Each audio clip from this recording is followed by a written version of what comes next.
All right, 2196 class. So in this video, this module number 5, we're going to cover RMD and STT modes of transfer. So the first thing that you'll kind of find confusing about RMD and surface tension transfer, RMD standing for remote modulated deposition. RMD is a lot easier. STT stands for surface tension transfer, is that they're pretty darn close to the same exact thing with a different name, right? And in the classes previous, we've talked about pulse spray and short arc and spray transfer. And they're all modes of transfer in and amongst themselves. They're very specific about what they're doing. But the mode of transfer when you're running RMD and surface tension transfer can be somewhat confusing to people from time to time. And I've seen some of the best in the business that's a little bit confused about what's going on. I'm going to take a very intricate, very well-designed process and simplify it for you. RMD and surface tension transfer are the exact same thing. They're designed to do the exact same thing. RMD is a Miller term, STT is a Lincoln term. And it probably has to do with sales and competitiveness between the two companies, and we'll leave that at that. And I'm sure each one of them say theirs is better, and that's good, that's fine. They're awesome in my mind, right? So when you talk about mode of transfer, they both are running a controlled short arc, right? And when you think about short arc, basically the mode of transfer is every time your wire comes in contact with the base material, the wire will short and it will drop a droplet of metal off into the puddle. Now that mode of transfer is good. I'm not going to say it's bad in any way, shape, or form. There's a lot of industries that use it and it has its purpose. But that mode of transfer has got some aggressiveness to it. There's a lot of movement in the puddle. There's a lot of splashing that goes along with spatter, and what ends up happening is when it short arcs, a lot of times you get issues with lack of fusion, and you have issues with keeping a consistent amperage and the voltage, and if stick out changes and this and that. Basically what RMD and surface tension transfer is done is taking away all the problems with short arc, and they did that by connecting, and I'll show you guys here on the piece of equipment. Everybody knows this is your ground clamp, your work lead. If you've noticed, most of the time you just have one main wire going into your machine. But on this machine and on surface tension transfer and RMD, you're going to see another wire, and it's usually smaller in diameter. What that is a voltage sensing cable, right?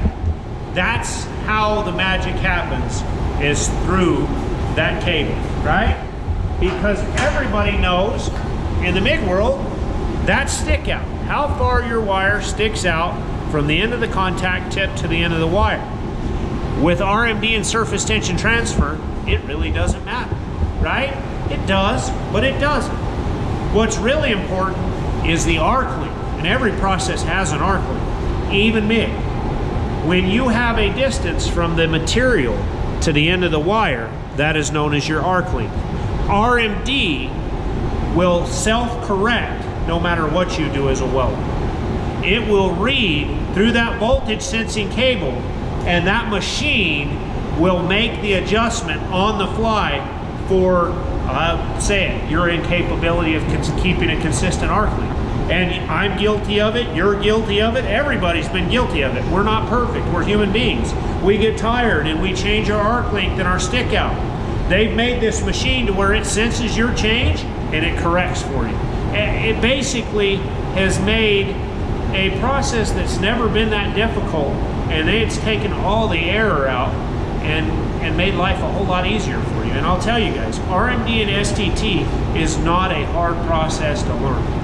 If you understand the fundamentals of it, and some people give you a few basic tips, and you run it a couple passes, you'll have this thing nailed in no time, right? So RMD surface tension transfer is a controlled version of short arc. Now, I want to talk about some advantages to RMD and STT. This mode of transfer was specifically designed for one type of weld, and that is an open root groove weld. Because everybody in the industry knows that short arc and open roots have never really went together that well.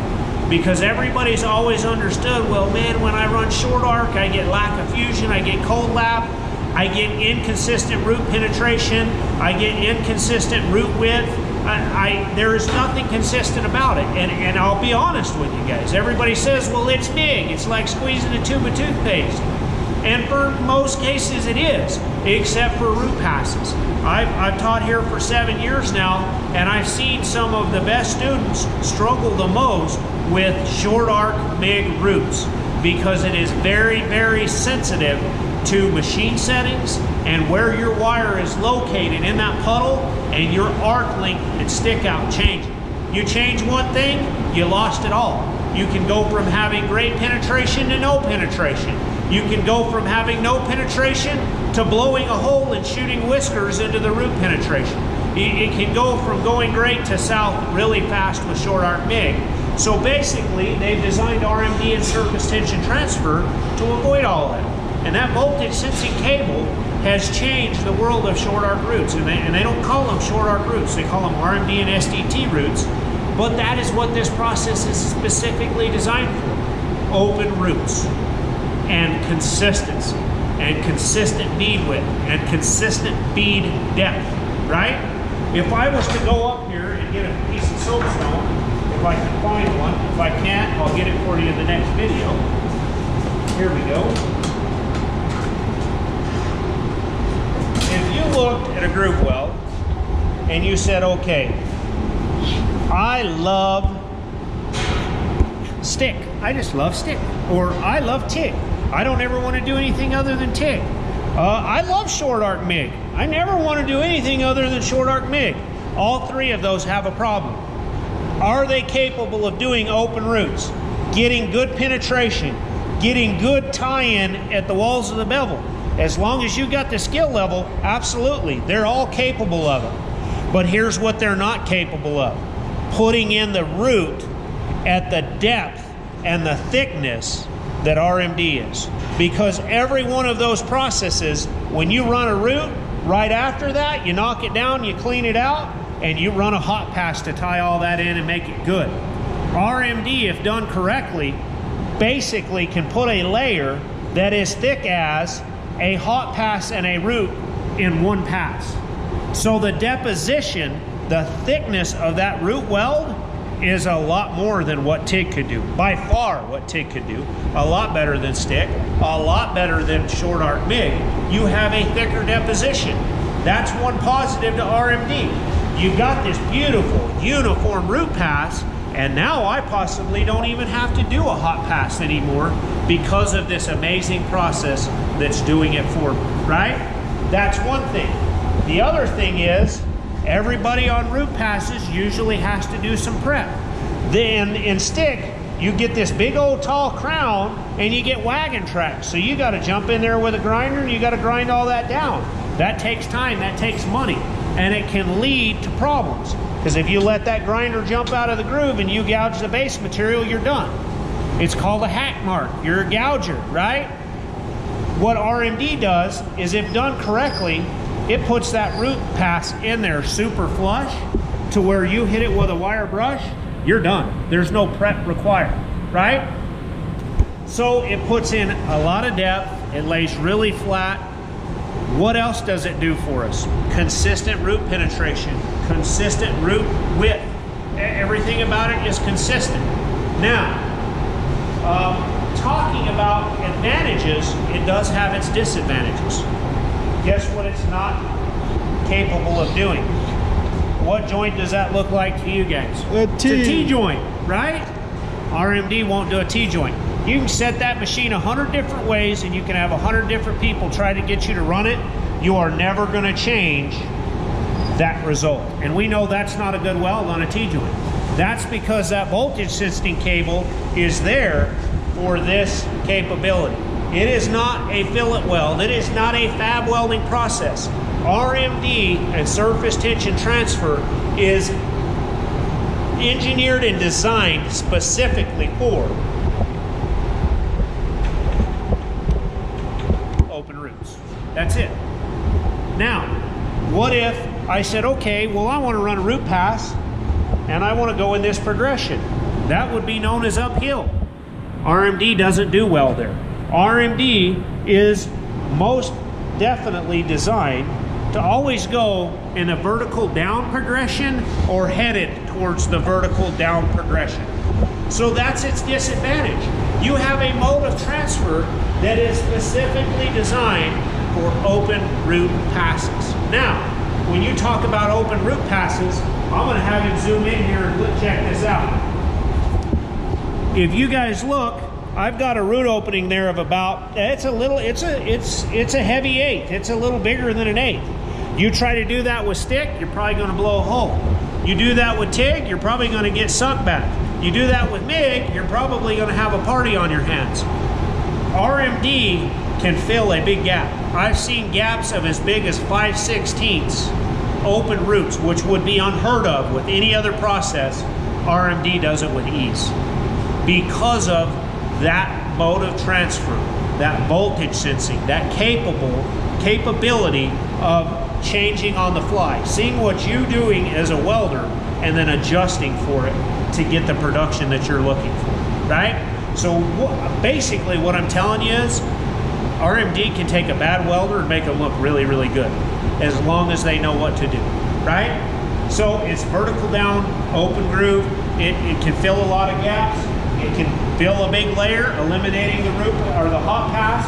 It can fill a bigger gap, nice consistent roots. I mean, RMD is the way to go. Now, who uses it? I'll tell you guys, one of the bigger users of RMD and surface tension transfer, and I'll come out and say it. The reason this machine was designed was specifically for the pipe welding industry. Rarely are you going to see an RMD STT machine in a structural application shop or a fabrication shop or a trailer shop or a gate making shop. You're not going to find this technology in those shops. You're going to find them in spool shops and pipe fabrication shops and on very, very big scales, right? It is a pipe machine. If you look, the one we're going to go over today is called the Pipe Works. This machine was specifically designed for welding pipe, and this machine was specifically designed around the RMD process, right? So basically, hopefully I've done a good overview for you guys on RMD. We talked about the advantages, the disadvantages. We talked about the mode of transfer and what's going on there. In the next video, I'm going to talk a little bit about setup, and then we're going to actually get on some pipe, and we're going to run some roots, and we're going to talk about what it should sound like, what it should look like, and what the end product should look like. Hopefully you guys enjoy the video. Hopefully you enjoy the new process we're going to talk about. See you in the next video.